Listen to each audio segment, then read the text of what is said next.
ভয়ের সাথে আমরা সবাই পরিচিত, কষ্টও আমরা সবাই পেয়েছি।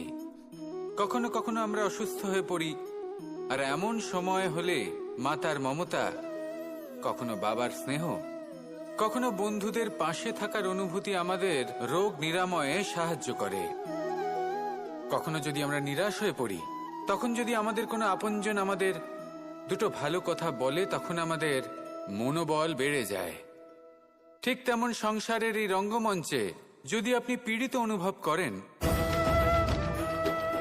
কিছু শুভ কথা আলোচনা করুন, কিছু স্তুতি গান করুন, কিছু মুহূর্তের জন্য হলেও নিজের ইষ্টদেবের কথা স্মরণ করুন আর প্রার্থনা করুন।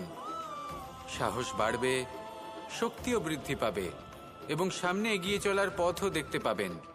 তখন এই মন প্রসন্ন হয়ে বলবে, রাধা রাধা।